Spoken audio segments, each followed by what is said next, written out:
Miss Marvel has quickly become the most refreshing and exciting addition to the Marvel Cinematic Universe in years. With its engaging tone and Disney Channel original series vibe, its great supporting cast, its killer soundtrack, and especially its slower pace, this show stands out from the competition. So, what is the idea behind Miss Marvel's superhero costume? Don't worry, we have it covered for you in this video. But before that, make sure to subscribe to the channel and hit that notification bell icon to get the latest updates. Having said that, let's begin.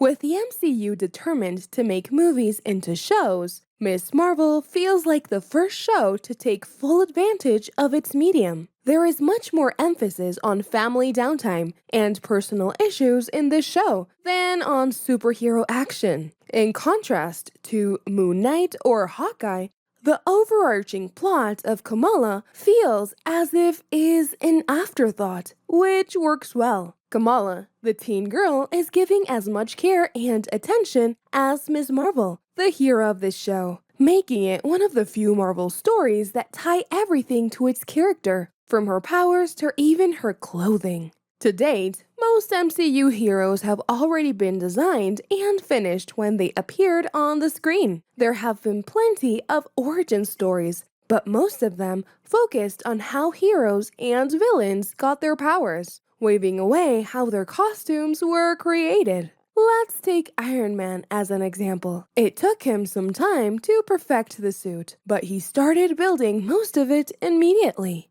only making a few minor adjustments to it along the way. It can be difficult to translate a superhero's costume from the pages to the screen. It's not just about how cool her superhero suit looks, and if she can eat during breaks for a character like Kamala can, aka Miss Marvel. As she moves through the world, she carries her family and her community with her, using them to express how she sees herself and how she carries herself.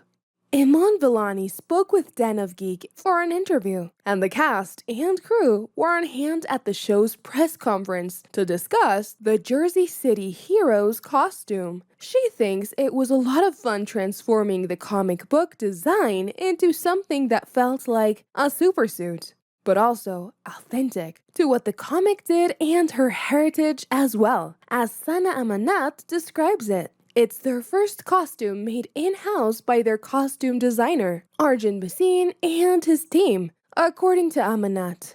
Throughout the series, Ms. Marvel reveals the titular hero's costume gradually, saving it for the very end. She tops what she was already wearing with parts of her makeshift training costume when she saves a boy during Eid. During her brother's wedding, there is no time for her to change at all, as there are major action sequences. The two depict varying visions of what a Pakistani Muslim hero might look like, whether he is in costume or not. A whole scene takes place in which she fights wearing a shalwar kameez, an Indian cultural garment. This is an amazing experience for so many young girls, isn't it? Through the season, Kamala puts together her costume pieces by piece, sometimes literally and sometimes metaphorically. By way of her grandmother, Aisha passes on the bangle she wears to Bruno, and Bruno passes on the domino mask to her great-grandmother, Aisha. She has made a suit in the style of a shalwar kameez by her mother for AvengerCon, telling her she won't be dressing like those other girls. Even though that's not necessarily what she wears, it's a topic they discuss throughout the series. Again, both give her building blocks, spiritually and physically, for her date with Kamran. Nakia gives her a shirt, earrings, and scarf, and the red daggers give her a red scarf. At the end of the episode, we learn that Kamala's immediate family is aware of her powers and supports her. The costume her mother made in Karachi is presented to her by her mother as a token of her support. In keeping with her Pakistani roots, she uses tights, a kameez, and a dupatta in a similar color scheme to her idol, Captain Marvel. Aminat said, simply looking at the details, there are a lot of unusual textures that Arjun incorporated that are both very South Asian in seemingly subtle ways, and yet have the same weaving and texture as superhero suits. Villani cited the cultural details as making the costume feel more familiar.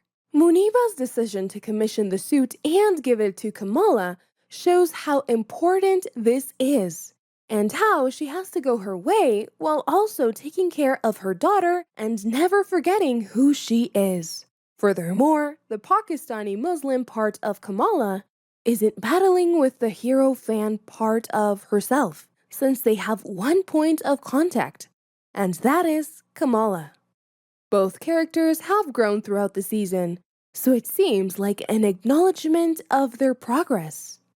In addition to updating the lightning bolts, the origins of the bolt have also been updated. Disney Plus viewers caught a glimpse of Carol Danvers' Miss Marvel outfit and Zoe's mashup outfit at AvengerCon, which is a callback to Carol Danvers' comics version.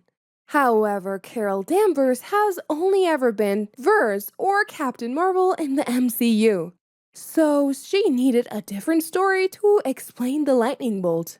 It is shown in the penultimate episode that Kamala wears a necklace that bears her name in Arabic, which breaks during a fight.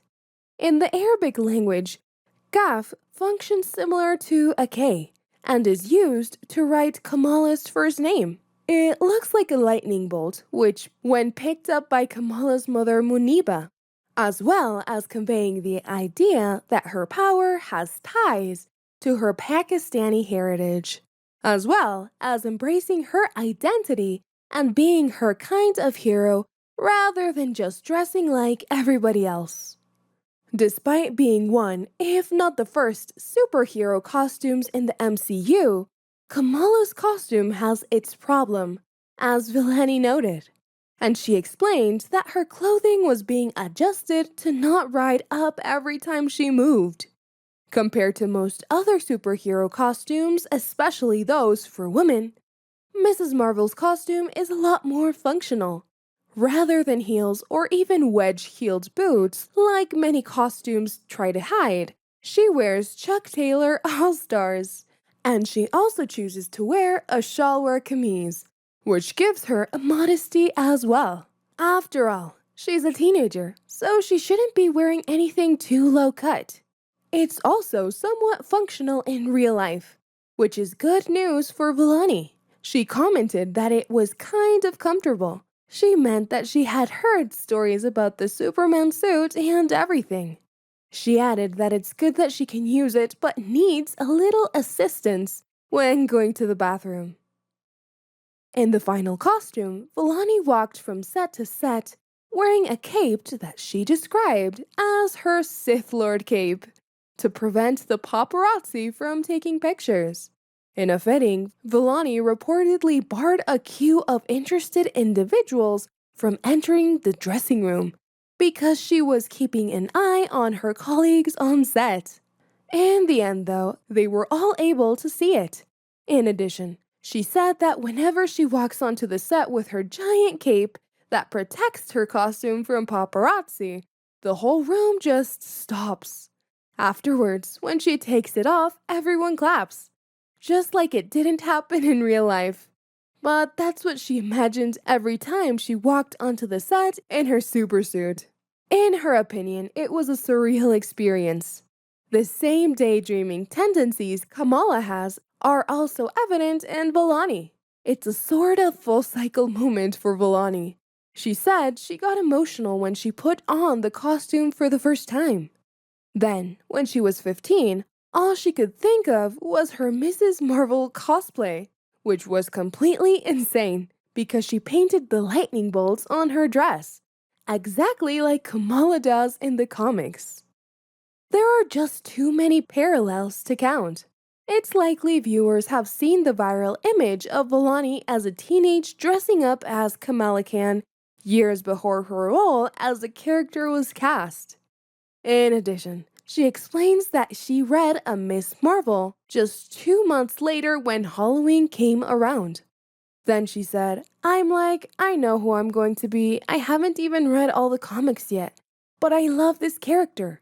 I went to school the next day so freaking proud of myself that I made the suit. And no one knew who I was. Everyone thought I was a Flash. It was terrible.